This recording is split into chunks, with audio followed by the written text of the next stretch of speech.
আসসালামু আলাইকুম। সংবাদে আপনাদের সবাইকে স্বাগত জানাচ্ছি। আমি ফিরোজ তোহা। শুরুতেই আরবে কেবলস সংবাদ শিরোনাম। বাংলাদেশের সর্বশেষ গুরুত্বপূর্ণ আপডেট সংবাদে আপনাকে স্বাগত। শুরুতেই সংবাদ শিরোনাম, পরে বিস্তারিত।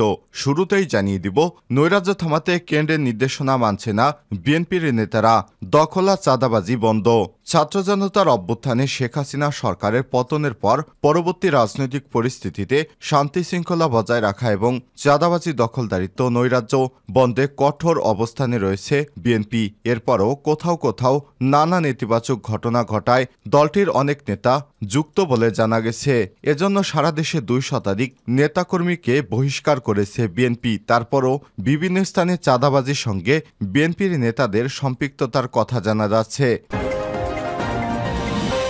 জানিয়ে দিব, দায় এড়াতে চেষ্টায় রিমান্ডের আসামিরা, সংশোধিত এজাহার আদালতে। ছাত্র জনতার অভ্যুত্থানের মুখে নিউ মার্কেট থানায় দোকানকর্মী শাহজাহান আলী হত্যা মামলায় গ্রেপ্তার সাবেক আইনমন্ত্রী আনিসুল হক, গণ অভ্যুত্থানের প্রধানমন্ত্রীর পদ থেকে পদত্যাগ করা শেখ হাসিনার উপদেষ্টা সালমান এফ রহমান এবং চাকরিচ্যুত সেনা কর্মকর্তা জিয়াউল হাসানকে জিজ্ঞাসাবাদ অব্যাহত রয়েছে। তারা হত্যা এবং গুনখুমের সঙ্গে জড়িত নয় বলে রিমান্ডে ভালো সাজার চেষ্টা করছেন। সমস্ত দায় শেখ হাসিনার উপর চাপানো হচ্ছে। জানিয়ে দিব, ডক্টর মোহাম্মদ ইউনূসকে রামন ম্যাগসেসে অ্যাওয়ার্ড ফাউন্ডেশনের অভিনন্দন। বাংলাদেশের অন্তর্বর্তীকালীন সরকারের প্রধান উপদেষ্টা, নোবেল বিজয়ী অর্থনীতিবিদ অধ্যাপক ডক্টর মোহাম্মদ ইউনূসকে অভিনন্দন জানিয়েছেন Raman Magsaysay award foundation. Doctor Mohammad Yunus 1984 সালে রামন ম্যাগসেসে পুরস্কার পেয়েছিলেন। এদিকে এস আলমের হাতে থাকা ইসলামী ব্যাংকের শেয়ার হস্তান্তরে নিষেধাজ্ঞা চেয়ে আবেদন। নামে এবং বেনামে এস আলমের মালিকানাধীন এস আলম গ্রুপের কাছে থাকা ইসলামী ব্যাংক বাংলাদেশের 82% শেয়ার বিক্রি বা হস্তান্তরের উপরে নিষেধাজ্ঞার দাবি তুলেছে ব্যাংকটির শেয়ারধারীরা। অভিযোগ রয়েছে, ক্ষমতাচ্যুত প্রধানমন্ত্রী শেখ হাসিনা সরকারের আমলে চর দখলের মতো বহুল আলোচিত ব্যবসায়ী এস আলম দখল করে নিয়েছে শেয়ার বাজারের তালিকাভুক্ত ইসলামী ব্যাংক বাংলাদেশ পিএলসি। এদিকে প্রশাসন ছাড়াই খুলেছে ভার্সিটি, পরিবর্তিত পরিস্থিতি। কোটা সংস্কার আন্দোলনের পর সরকার পতন এবং পরবর্তী সময়ে পরবর্তী পরিস্থিতির কারণে 1 মাস বন্ধ ছিল দেশের বিশ্ববিদ্যালয়গুলো। অন্তর্বর্তীকালীন সরকার গঠনের আগে সেনা সদর দপ্তরের নির্দেশনায় স্কুল, কলেজ এবং মাদ্রাসা গত 7 আগস্ট থেকে খোলা থাকলেও উপস্থিতি ছিল খুবই কম। পরে শিক্ষা মন্ত্রণালয়ের নির্দেশনা অনুযায়ী গতকাল দেশের সব শিক্ষা প্রতিষ্ঠান খুলেছে। তবে স্কুল, কলেজ, মাদ্রাসা পুরোদমে খুললেও বিশ্ববিদ্যালয়ের ক্ষেত্রে ভিন্নতা দেখা দিয়েছে। উপাচার্য সহ প্রশাসন না থাকায় অনেক বিশ্ববিদ্যালয়ের কার্যক্রম এখনও শুরু হয়নি। আবার অনেক বিশ্ববিদ্যালয়ে শ্রেণী কার্যক্রম চালু হলেও শিক্ষার্থী অনেক কম। এবং সর্বশেষ জানিয়ে দিব, খালেদা জিয়াকে বিদেশে পাঠানোর প্রক্রিয়া চলছে, চূড়ান্ত হয়নি বললেন ডক্টর জাহিদ। প্রিয় দর্শক, এতক্ষণ শুনছিলেন সংবাদ শিরোনাম, এবারে বিস্তারিত। তবে তার আগে বন্ধুরা, অনুরোধ থাকবে সংবাদটিতে একটি লাইক দিন। এই চ্যানেলে আপনি নতুন হয়ে থাকলে আমাদের সংবাদটি দেখতে দেখতে চ্যানেলটি সাবস্ক্রাইব করে রাখুন। কমেন্ট করে আপনার মূল্যবান মতামত জানিয়ে দিন। এবারে বিস্তারিত। নৈরাজ্য থামাতে কেন্দ্রের নির্দেশনা মানছে না বিএনপি নেতারা।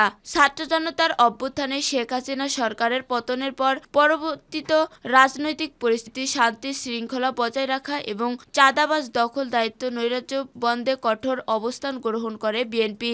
এরপরও কোথাও কোথাও নানা নেতিবাচক ঘটনায় দল ও অঙ্গ সহযোগী সংগঠনের পদধারী অনেক নেতা যুক্ত থাকার অভিযোগ উঠেছে। সুনির্দিষ্ট তথ্যের ভিত্তিতে এরই মধ্যে কয়েকজন কেন্দ্রীয় নেতাসহ সারা দেশে দলটির 2 শতাধিক নেতাকর্মীর বিরুদ্ধে বহিষ্কারের মতো কঠোর সাংগঠনিক ব্যবস্থা গ্রহণ করা হয়েছে। অনেকে কারণ দর্শানোর নোটিশ দেওয়া হয়েছে, জড়িতদের আইনের হাতে তুলে দেওয়ারও নির্দেশ দেওয়া হয়েছে।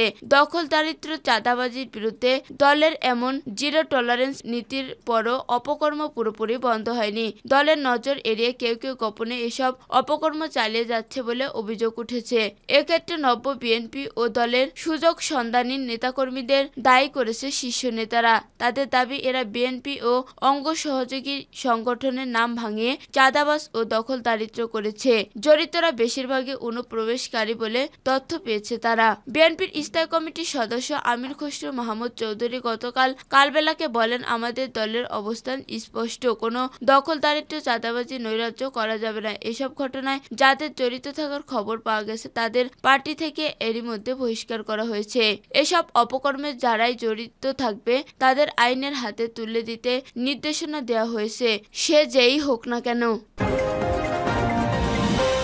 দায় এড়ানোর চেষ্টায় রিমান্ডের আসামিরা। ছাত্র আন্দোলনের মধ্যে রাজধানী নিউমার্কেট থানায় দোকানকর্মী শাহজাহান আলী হত্যা মামলায় গ্রেপ্তার সাবেক আইনমন্ত্রী আনিসুল হক, গণ অভ্যুত্থানের মুখে প্রধানমন্ত্রীর পদ থেকে পদত্যাগ করা শেখ হাসিনার উপদেষ্টা সালমান এফ রহমান ও চাকরিচ্যুত সেনা কর্মকর্তা জিয়াউল আহসানকে জিজ্ঞাসাবাদ অব্যাহত রয়েছে।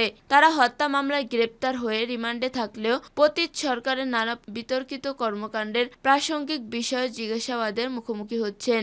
একইভাবে পল্টন থানায় দায়ের রিকশা চালক কামাল মিয়া হত্যা মামলায় জিজ্ঞাসাবাদ করা হচ্ছে দ্বাদশ জাতীয় সংসদের ডেপুটি স্পিকার শামচুল হক টুকু, সাবেক আইসিটি প্রতিমন্ত্রী জুনায়েদ আহমেদ পলক ও ঢাকা বিশ্ববিদ্যালয় ছাত্রলীগের সাধারণ সম্পাদক তানভীর হাসান সৈকতকে। সংশ্লিষ্ট সূত্র বলছে, থানা পুলিশ এই দুই হামলায় তদন্ত করলেও তাদের ঢাকা মহানগর পুলিশের গোয়েন্দা ডিবি কার্যালয়ে রাখা হয়েছে।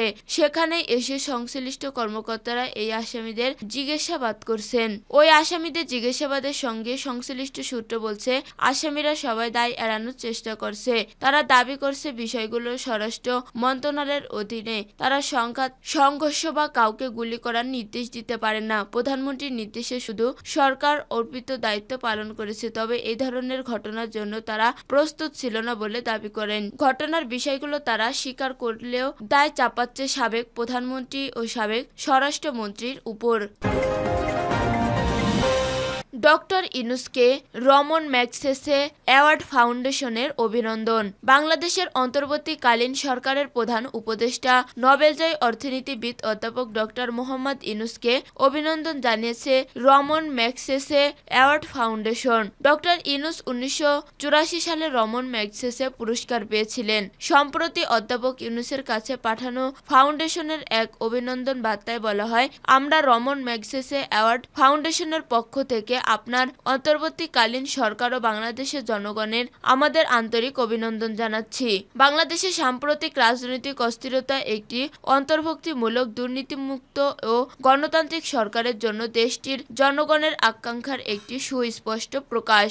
সভাপতি রমন ম্যাগসেসে দৃঢ়ভাবে বলছি, আমি বিশ্বাস করি সরকার দেশের জনগণের কল্যাণের জন্যই নিম্ন পর্যায় থেকে শুরু করে উন্নতির দিকে অগ্রসর হবে, কারণ গণমানুষের কল্যাণই সরকারের কাজ। আমি বিশ্বাস করি রাষ্ট্রের সর্বোচ্চ নেতার একটি বড় হৃদয়, সৎ মানুষ, সুস্থ প্রবৃদ্ধি, ধৈর্য, সুরক্ষা গুণ ও সাধারণ মানুষের প্রতি অনুগত ভালোবাসার দৃষ্টান্ত সৃষ্টির মতো গুণাবলী থাকতে হয়। বার্তায় আরো বলা হয়, আপনার দেশের ইতিহাসের এই নতুন অধ্যায়টি অনিশ্চয়তা বা বৈষম্য নয়, বরং স্থিতিশীল, এবং সেই নেতৃত্ব দিয়েই স্বজ্ঞাতি হোক, যা গুটি কয়েক বিশেষ গোষ্ঠীর জন্য নয়, বরং দেশের মানুষের মৌলিক অধিকারকে সম্মত রাখতে হবে। এস আলমের হাতে থাকা ইসলামী ব্যাংকের শেয়ার হস্তান্তরের নিষেধাজ্ঞা চেয়ে আবেদন। নামে ও বেনামে এস আলমের মালিকানাধীন এস আলম গ্রুপের কাছ থেকে ইসলামী ব্যাংক বাংলাদেশের 82% শেয়ার বিক্রি বা হস্তান্তরের উপর নিষেধাজ্ঞার দাবি তুলে ধরেছেন ব্যাংকটির শেয়ারধারীরা। অভিযোগ রয়েছে, ক্ষমতাচ্যুত প্রধানমন্ত্রী শেখ হাসিনা সরকারের আমলে চর দখলের মতো বহুল আলোচিত ব্যবসায়ী এস আমল দখল করে নিয়েছিলেন শেয়ারবাজারের তালিকাভুক্ত ইসলামী ব্যাংক বাংলাদেশ পিএলসি। এখন এই 82% শেয়ার বিক্রি বা হস্তান্তরের উপর নিষেধাজ্ঞার দাবি তুলে ধরেছে ব্যাংকটির শেয়ারধারীরা।